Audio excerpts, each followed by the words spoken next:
Myself, Gahendra Singh, lecturer Information Technology, Girls Government Girls Polytechnic धौराला Meerut, Uttar Pradesh. अगर आपने मेरे channel को सब्सक्राइब नहीं किया है, लाइक नहीं किया है, तो प्लीज सब्सक्राइब एंड लाइक कीजिए। अगर कोई भी सजेशंस हैं for betterment of making a video lectures, तो प्लीज कमेंट बॉक्स में मुझे कमेंट करके उसे बताइए, ताकि मैं और बेहतर जो विकल्प हैं आपके उनको कंसिडर करके और से बेहतर वीडियोस आपके लिए डिलीवर कर सकूं। तो लास्ट वीडियो में हमने चेक किया था क्लाउड कंप्यूटिंग के इंट्रोडक्शंस एंड ओवरव्यूज क्या होते हैं, चैलेंज एप्लीकेशंस क्या हैं, कैरेक्टरिस्टिक्स क्या हैं, एडवांटेज डिसएडवांटेज क्या हैं, and many more things we have to conclude in the previous lecture. Now we start a second lecture, chapter first, part 2. In that case, और आशा करता हूं कि आप लोग इस कोविड महामारी के दौर में सुरक्षित होंगे,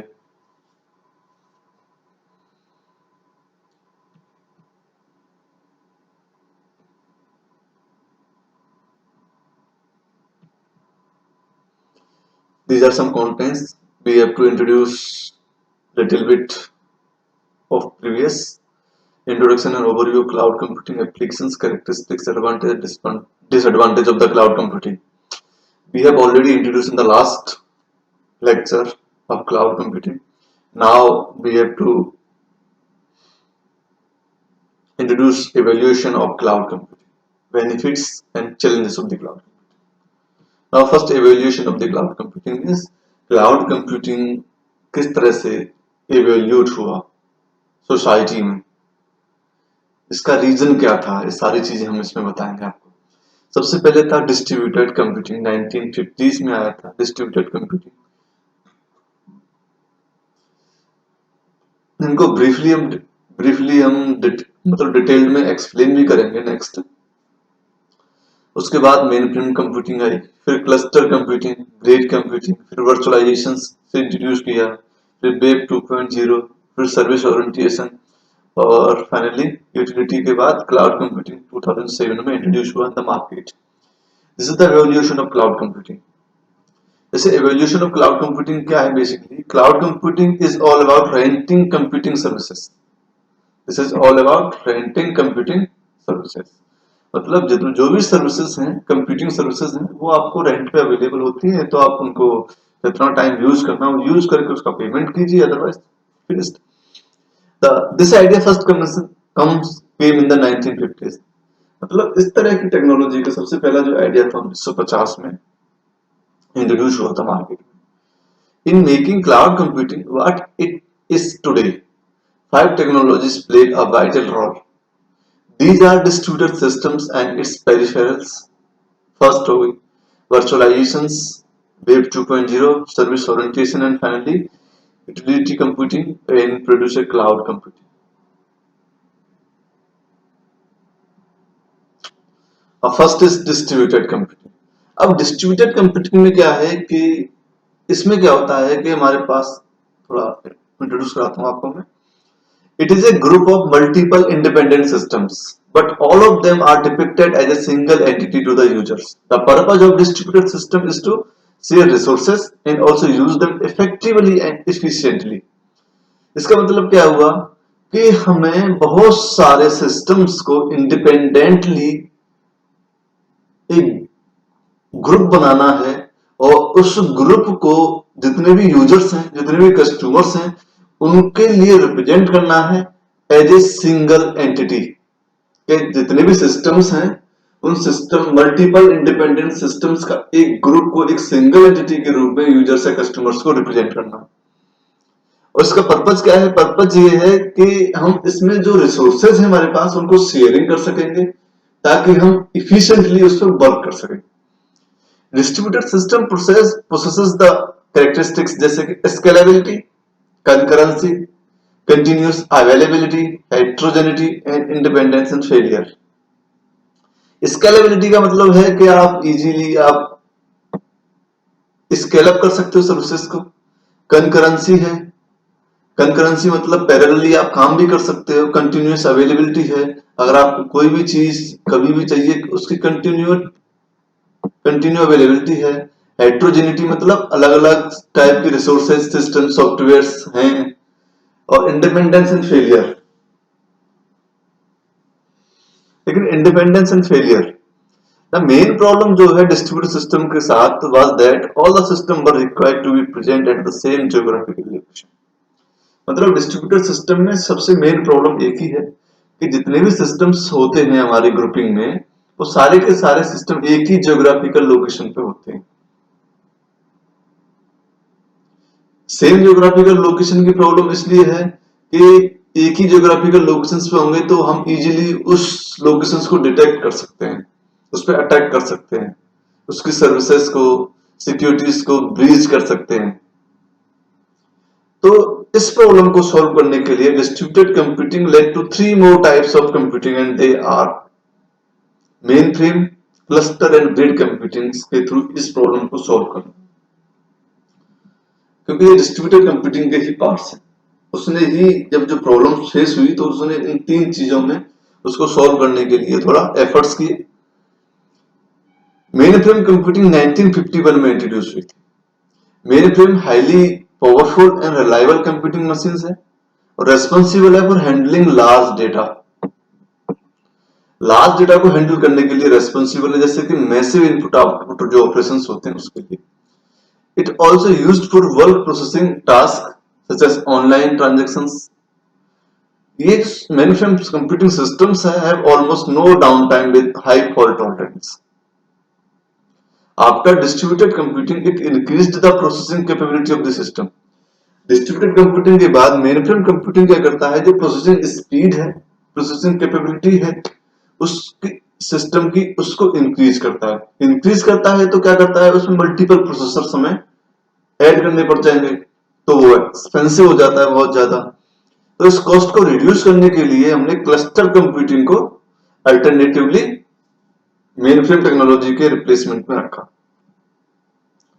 क्लस्टर कंप्यूटिंग 1980 में इंट्रोड्यूस हुई थी और cluster computing came as alternative to the mainframe computing.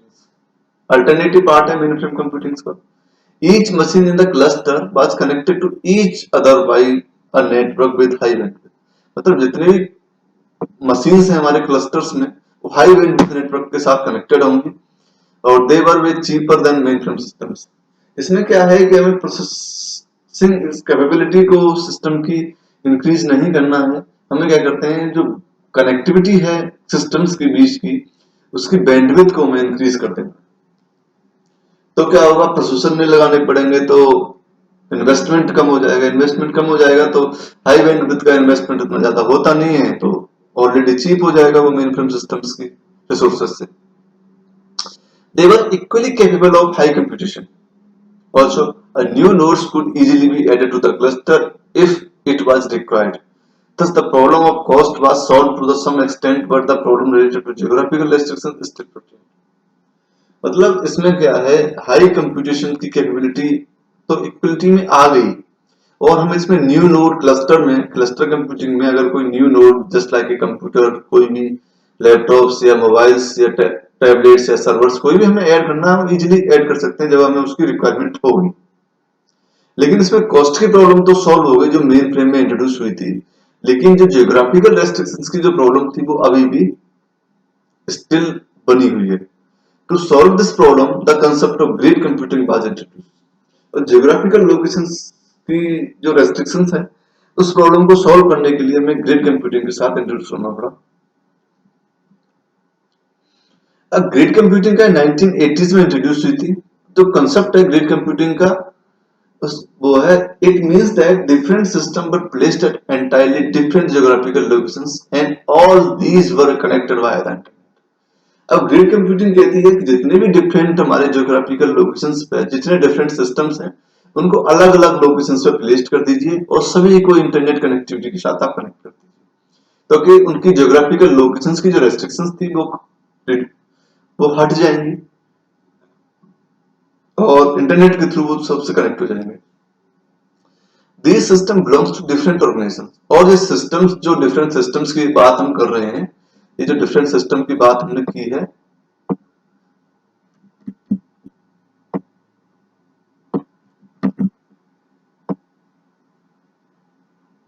different systems की जो बात हम कर रहे हैं वो belong करेंगे different organizations से। उस प्रकार ग्रिड कंसिस्ट करेगी हेट्रोजेनियस नोड्स को, अलग अलग ऑर्गेनाइजेशंस के होंगे, अलग अलग लोकेशंस पे होंगे, तो हेट्रोजेनियस नोड्स हुए। इसलिए it solve existing problem but new problem emerge as the distance between the nodes increase. Existing problem तो सॉल्व हो गई यहाँ पे, लेकिन नई प्रॉब्लम एक इमर्ज हुई। वो क्या थी? जितने भी नोड्स हैं उन नोड्स के बीच की डिस्टेंस अगर इंक्रीज होती है तो उस केस में क्या होगा? तो जो मेन प्रॉब्लम है ये डिस्टेंस इंक्रीमेंट की बिटवीन द नोड्स, तो low availability of high bandwidth connectivity was encountered. अगर हमारे पास हाई बैंडविड्थ कनेक्टिविटी है, उसकी अवेलेबिलिटी नहीं है, उसकी अवेलेबिलिटी उस रीजन में, जैसे डिफरेंट लोकेशंस हो गई, अब अलग अलग लोकेशंस पे अगर सिस्टम्स हैं, हो सकता है किसी भी लोकेशंस पे हाई बैंडविड्थ कनेक्टिविटी ना हो, तो इस तरह की प्रॉब्लम आएगी। तो उसकी अवेलेबिलिटी नहीं है, तो क्लाउड कंप्यूटिंग क्या करता है? सक्सेसर ऑफ ग्रिड कंप्यूटिंग, मतलब सक्सेसर का मतलब है जो उसको प्रीसीडिंग कर रहा है, उसको रेफर कर देंगे। इस प्रॉब्लम को यहां पे इस तरह से हम सॉल्व कर सकते हैं। नेक्स्ट है virtualisation. Virtualization, it was introduced nearly 40 years back. It refers to the process of creating a virtual layer over the hardware, which allows the user to run multiple instances simultaneously on the hardware. ये 40 वर्ष पहले इसको हमने introduce 40 वर्ष पहले introduce हुई थी, और इसका मतलब है ये रेफर करती है process of creating a virtual layer over the hardware. Hardware के ऊपर एक वर्चुअल लेयर क्रिएट कर देती है प्रोसेस के लिए, ताकि जो भी हार्डवेयर है उस पर मल्टीपल इंस्टेंसेस को, मल्टीपल टास्क को हम एक साथ रन करा सकें, यूजर रन करा सके। It is a key technology in cloud computing. It is the base on which a major cloud computing services जैसे कि Amazon, EC2, VMware, B cloud and etcetera etcetera. तो ये की टेक्नोलॉजी है क्लाउड कंप्यूटिंग में virtualisation. और जो major cloud computing services हैं इसमें, वो अमेजन, EC2 है, VMware है, B क्लाउड है। Hardware virtualization is still one of the most common types of virtualization. Next है Wave 2.0. It is the interface through which the cloud computing services interact with the client. By using Wave 2.0, we are creating the interactive and dynamic web pages. मतलब Wave 2.0 जो है cloud computing services के बीच में customer या clients के बीच का एक interface है, जिसको यूज करके हम इंटरेक्टिव और डायनामिक वेब पेजेस हम क्रिएट कर लेते हैं। और ये it also increases the flexibility among web pages, और इसके थ्रू हम वेब पेजेस में फ्लेक्सिबिलिटी भी इंक्रीज कर देते हैं। पॉपुलर एग्जांपल्स हैं इसके कुछ वेब 2.0 के, जैसे गूगल मैप्स है, फेसबुक है, ट्विटर है, जितनी भी सोशल नेटवर्किंग साइट्स हैं, is impossible because of this technology.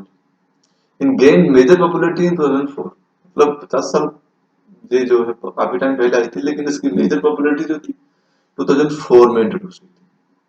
Like this.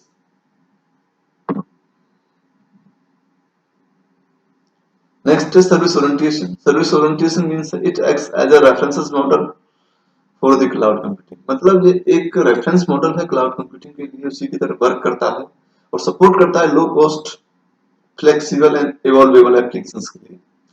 To important concept were introduced in the cloud computing model. ये जो रेफरेंस मॉडल है सर्विस ओरिएंटेशन का, इसके दो इंपोर्टेंट कांसेप्ट्स होते हैं। पहला है क्वालिटी ऑफ सर्विसेज, जिसके अंदर हमें SLA सर्विस लेवल एग्रीमेंट को इंक्लूड किया है, और दूसरा है software as a service. Next है यूटिलिटी कंप्यूटिंग। यूटिलिटी कंप्यूटिंग जो है, it is a computing model that defines service provisioning techniques for services such as compute services along with other major services such as storage infrastructure etc, which are provisioned on pay per use basis। Utility computing का मतलब है कि cloud से जितनी भी services आपको use करनी है, जैसे कि स्टोरेज की, नेटवर्क की, इंफ्रास्ट्रक्चर की, सॉफ्टवेयर की, एप्लीकेशंस की, जो मेजर सर्विसेज हैं, उन मेजर सर्विसेज की प्रोविजनिंग हम पे पर यूज बेसिस करते हैं। जितना हमें उसको यूज करना है उसके अकॉर्डिंग उसी हिसाब से हम उसको पेमेंट करते हैं। some of these benefits of the cloud computing, we are first is the savings means जो इन्वेस्टमेंट है वो बहुत कम हो जाता है। जहां हमें 10, 20, 50 लाख इन्वेस्टमेंट करना है किसी स्मॉल ऑर्गेनाइजेशंस को पॉपअप करने के लिए, स्टार्टअप करने के लिए, वो रिड्यूस होकर बहुत कम हो जाता है क्योंकि इंफ्रास्ट्रक्चर नहीं चाहिए हमें, और जो रिसोर्सेज हैं वो भी लिमिटेड चाहिए। तो सेविंग्स हो गई। इफिशियंसी का मतलब है अप टू डेट चीजें, up to date software application हमें अवेलेबल होती है, हमें उन पर कोई भी एक्स्ट्रा कॉस्ट नहीं करनी है, तो इफिशियंट हो गए वो। एक्सेसिबिलिटी, इजीली एक्सेसिबल है, ऑन डिमांड है। जब भी हमें किसी भी एप्लीकेशन सॉफ्टवेयर की रिक्वायरमेंट है या हमें स्टोरेज की रिक्वायरमेंट है तो इजीली एक्सेसिबिलिटी भी है। रिलायबिलिटी, रिलायबिलिटी का मतलब है कि रिलायबल है, मतलब कभी भी उसको श्रिंक या एनलार्ज कर सकते हैं। फ्लेक्सिबल भी है।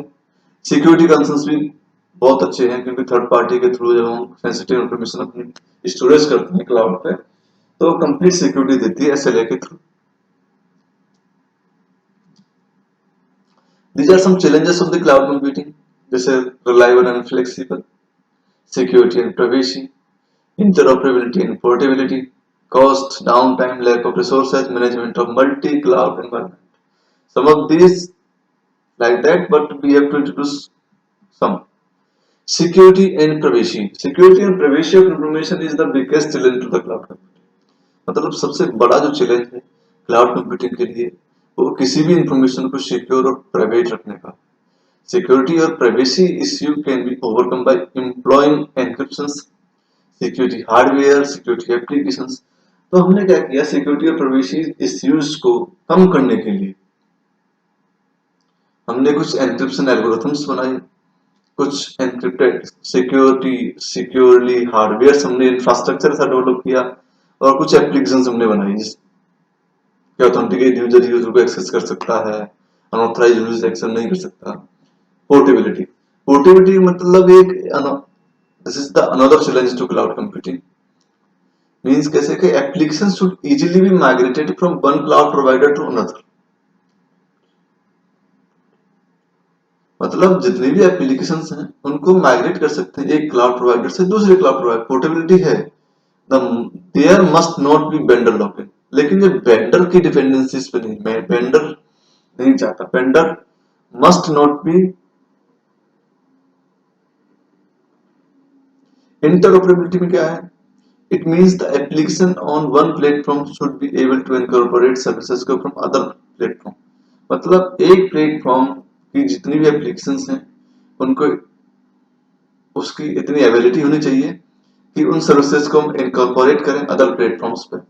It is made possible via web services, but developing such web services very complex. मतलब ये वेब सर्विसेज के थ्रू पॉसिबल है कि हम सर्विसेज को इनकॉर्पोरेट कर सकते हैं one platform to another platform, but इसके लिए हमें वेब सर्विसेज बनानी पड़ेंगी जो बहुत ही कॉम्प्लेक्स होती है। कॉस्ट रिड्यूस हो ही रही है, आपको मैंने अभी पिछली वो शेड्यूल स्ट्रक्चर में ही बताया। Lack of resources, lack of resources का एक चैलेंज ये हो सकता है कि अगर ये स्टोरेज में लेके चले हैं, जैसे कि स्टोरेज अगर आप किस हिसाब से लेना चाहते हो तो वो उसके पास क्लाउड सर्विस प्रोवाइडर के पास तो ब्लॉक्स होते हैं हजारों टेराबाइट्स के, आपको हजारों टेराबाइट्स की जरूरत है या नहीं है। तो लैक ऑफ रिसोर्सेज का मतलब है हो सकता है किसी टाइम पे किसी एप्लीकेशंस जो है कि उतने यूजर्स नहीं कलेक्ट किए हों क्लाउड ने तो वो आपको प्रोवाइड नहीं कर सकता है, तो आपको वेट करना पड़े। Computing performance, data intensive applications on cloud requires high network bandwidth which result in high cost. Low bandwidth does not meet the desired computing performance। मतलब अगर आपकी बैंडविड्थ कम है, नेटवर्क कनेक्शन स्लो है, तो उस कंडीशन में आप क्लाउड कंप्यूटिंग की परफॉर्मेंस को जितना चाहते हो उस तरह से नहीं मिल पाएंगे। देख रहे हैं आप कॉस्ट और लैक ऑफ रिसोर्सेज में मैंने इसको डिस्क्राइब नहीं किया है क्योंकि पहले काफी टाइम हम डिस्क्राइब कर चुके हैं इसलिए। रिलायबल एंड अवेलेबिलिटी, ये नेसेसरी है फॉर क्लाउड सिस्टम्स के लिए कि रिलायबल होना चाहिए, रोबस्ट होना चाहिए, क्योंकि most of the businesses are now become dependent on service provide by third party. These are some references, यहां से मैंने मटेरियल कलेक्ट किया। Thank you. अगर आपने मैं दोबारा से आपसे रिक्वेस्ट करना चाहता हूँ, अगर आपने मेरे चैनल को सब्सक्राइब या लाइक नहीं किया है तो प्लीज़ सब्सक्राइब करें, लाइक करें और जो भी कमेंट्स हैं, जो भी क्वेरीज हैं, आप मुझे कमेंट बॉक्स में टाइप करके भेजें। Thank you.